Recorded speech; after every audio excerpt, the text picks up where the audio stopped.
আজকে আপনাদের একটা নাম্বার ওয়ান টেম্পল মন্দির প্যান্ডেল আমি দেখাবো। এই প্যান্ডেলটি বানানো হয়েছে কল্যাণীর আইটিআই মোড়ে। কল্যাণীর মেন স্টেশন থেকে আইটিআই মোড়ে যাবার অটো পেয়ে যাবেন, বাস পেয়ে যাবেন। আইটিআই মোড়ে নামলেই পাশেই পুজো। আপনি কল্যাণী মেন স্টেশন থেকে ট্রেন ধরে ঘোষপাড়া স্টেশনে নামতে পারেন, 10 মিনিট টাইম লাগবে। সেখান থেকে পায়ে হাঁটা দূরত্বে এই মন্দির, এই প্যান্ডেল অবস্থিত। আইটিআই মোড়ের মাঠে এই প্যান্ডেল, এই মন্দির, এই পুজোর আয়োজন করেছে লুমিনাস ক্লাব। লুমিনাস ক্লাব এই প্যান্ডেলটি ব্যাংককের একটি বিখ্যাত মন্দির, অরুণ মন্দির। এটাকে সেইখানকার বা ব্যাংককের ভাষায় বলা হয় ওয়াট অরুণ। ওয়াট মানে হচ্ছে টেম্পল, টেম্পল অরুণ। এই মন্দির, এই প্যান্ডেল দেখাতে দেখাতে আমি ব্যাংককের সেই অরিজিনাল মন্দির দেখাবো, তার সাথে তুলনামূলক আলোচনা করব। আপনারা বিবেচনা করে দেখবেন যে এই প্যান্ডেলটা কত সুন্দর হয়েছে, বা কি কি কম আছে, বা কি কি বেশি রয়েছে, আপনারা নিজেরা দেখে তুলনা করতে পারবেন। এই প্যান্ডেলটির কারুকার্যে যে ডেকোরেশন করা হয়েছে সেগুলো সম্পূর্ণ ঝিনুক দিয়ে করা হয়েছে। সুন্দর সুন্দর কারুকার্য রয়েছে, আমি দেখাবো। ভেতরে যে দুর্গার মূর্তি রয়েছে সেগুলোতে 75 থেকে 80 কেজি সোনার অলংকার পরানো হয়েছে, সেটাও আমি দেখাবো পরপর। প্যান্ডেলে ঢুকছি, পরপর আমি দৃশ্যগুলো দেখাবো, সিনারিওগুলো দেখাবো, সাথে সাথে আমি সেই ব্যাংককের মন্দির দেখাবো, কম্পারিটিভ আলোচনা করব। ব্যাংককের যে মন্দিরটি রয়েছে সেটা আসলে একটা বুদ্ধিস্ট টেম্পল, বুদ্ধিস্ট মন্দির। ইতিহাসের একটা পর্যায়ে যখন রাজা টাকসিন সেনাবাহিনী নিয়ে 1767 সালে আশ্রয় নিয়েছিল এই টেম্পেলে, এই অরুণ মন্দিরে। ব্যাংককের এই মন্দিরটির উচ্চতা 85 মিটার, 85 মিটার, মানে 279 ফিট। মডার্ন যুগের স্কাইস্ক্রিপার্স আবিষ্কার হওয়ার আগে এই ব্যাংককের সর্বোচ্চ স্ট্রাকচার ছিল, উচ্চতম স্ট্রাকচার ছিল এই মন্দির। এই মন্দিরটিকে টেম্পল অফ ডাউন বলা হয়। এটি ইয়াই ডিস্ট্রিক্টে অবস্থিত। চাও ফ্রায়া, এই চাও ফ্রায়া নদীর পশ্চিম তীরে এই মন্দির অবস্থিত। দেখুন রাত্রিবেলার দৃশ্য সেই মন্দিরের, আর পাশেই দেখুন আমাদের এখানে যে প্যান্ডেল বানানো হয়েছে তার রাত্রিকালীন দৃশ্য। এই অরুণ মন্দির নামকরণটি এসেছে হিন্দু যে একজন দেবতা রয়েছে অরুণ, তার নাম অনুসারে। এই অরুণ হচ্ছে সূর্য দেবতার রথ বাহক, রথ চালক। এই নামটার অর্থ হলো radiance of the rising sun. ব্যাংককে যদিও এই মন্দিরটি 17 শতক থেকেই অবস্থিত, তবুও কিন্তু এর যে উচ্চতম যে স্ট্রাকচারটা দেখা যায়, গম্বুজটা দেখা যায়, সেটা 19 শতকের শুরুর দিকে রামা দ্য সেকেন্ড আর রামা দ্য থার্ড, এই দুজনের সময় মূলত নির্মিত হয়েছিল। এই মন্দির পরিসরেই, মন্দির চত্বরেই বুদ্ধিস্ট টেম্পল আগে থেকেই স্থাপিত ছিল, এবং অযোধ্যা কিংডমের আমল থেকেই এগুলো অবস্থান করছে সেখানে। এই দেখুন মেন যে গম্বুজটা, উচ্চতম যে শিখরটা, তার পাশ থেকেই কিন্তু দেখা যাচ্ছে যে বৌদ্ধ বিহারগুলি অবস্থিত পরপর রয়েছে। এই টেম্পলে দেখা যাবে এমারেল্ড বুদ্ধ, মানে পান্না দিয়ে, সম্পূর্ণ পান্না দিয়ে বুদ্ধর যে ধ্যানমগ্ন অবস্থা, সেই অবয়ব তৈরি করা হয়েছে একটা মূর্তির আকারে। পিকচার দেখুন। প্রথম দিকে এই মন্দির কিন্তু যে প্যালেস রয়েছে, ওখানে রাজপ্রাসাদ, সেই রাজপ্রাসাদের চত্বরেই কিন্তু ছিল টাকসিনের রাজত্বকালে। কিং রামা দ্য ফার্স্ট এর আগে কিং রামা রাজত্ব করেছিল 1782 থেকে 1809 সাল পর্যন্ত। এই 1782 সালের আগেই তার পূর্বসূরি টাকসিনের যে রাজত্বকাল সেই সময় ছিল।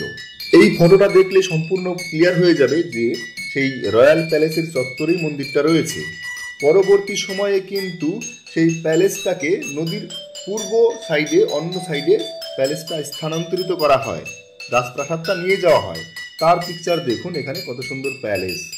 কিং রামা দ্য সেকেন্ড রাজত্ব করে 1809 থেকে 1824 সাল পর্যন্ত।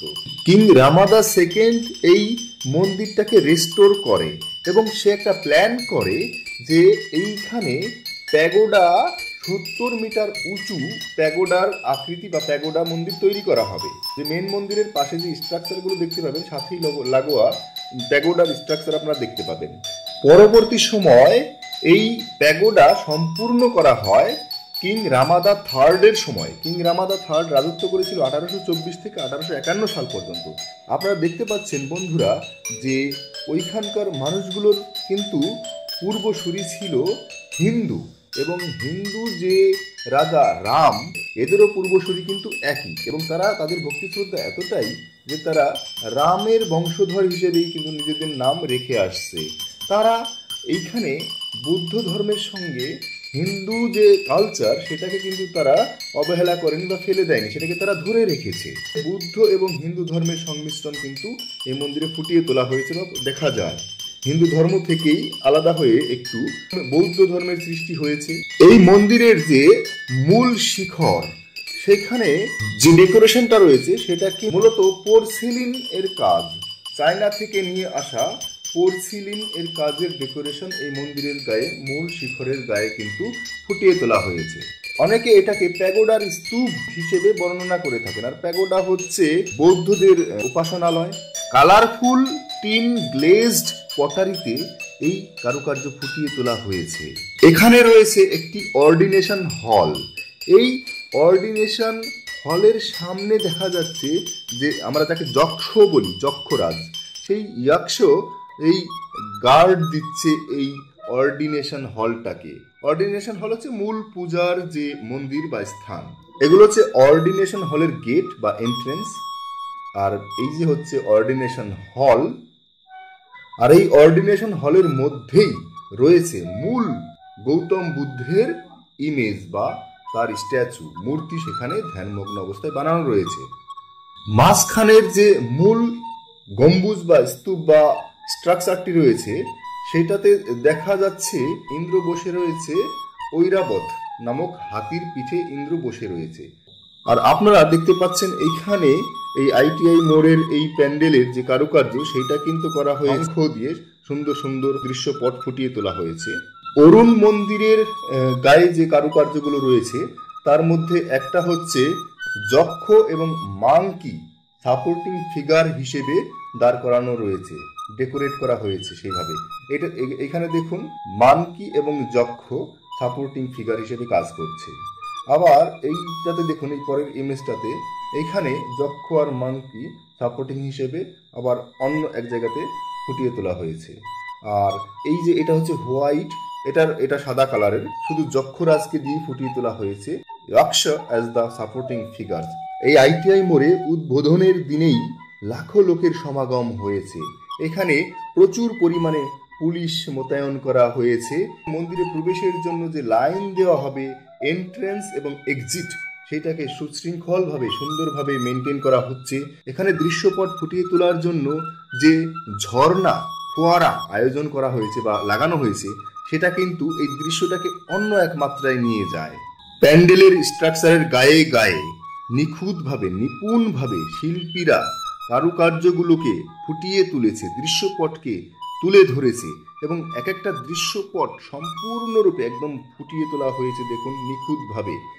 আর এইগুলো কোনো রং বা মাটি দিয়ে করা হয়নি, চারিদিকে ফুলের টব দিয়ে সুসজ্জিত করা হয়েছে, যেন কোন একটা গার্ডেনের মধ্যে সুন্দরভাবে এই প্যান্ডেলটি রয়েছে। রাত্রির দৃশ্যপটে এই যেন এক নান্দনিক ভাস্কর্য আমাদের সামনে নান্দনিকতাকে তুলে ধরেছে অপূর্ব রূপে। আপনারা আসুন, দেখুন এবং উপভোগ করুন, খুবই ভালো লাগবে। বিশেষ করে রাত্রিবেলা যখন লাইটিংটা পড়ে তখনই সবচেয়ে বেশি ভালো লাগে। আমরা এই মন্দিরটি ভিজিট করছি রাত 2 থেকে 3টের মধ্যে, তবুও দেখুন কত লোক এইখানে, কারণ দিনের বেলা চান্স পাওয়া খুব মুশকিল। মানুষের ভিড়ে ঠেলাঠেলিতে এইখানে প্রাণ ওষ্ঠগত হয়ে ওঠে।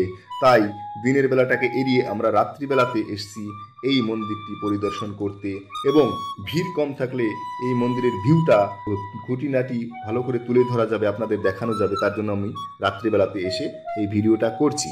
আর এই ভিডিওটা সম্পূর্ণরূপে দেখার জন্য আপনাদের অসংখ্য ধন্যবাদ।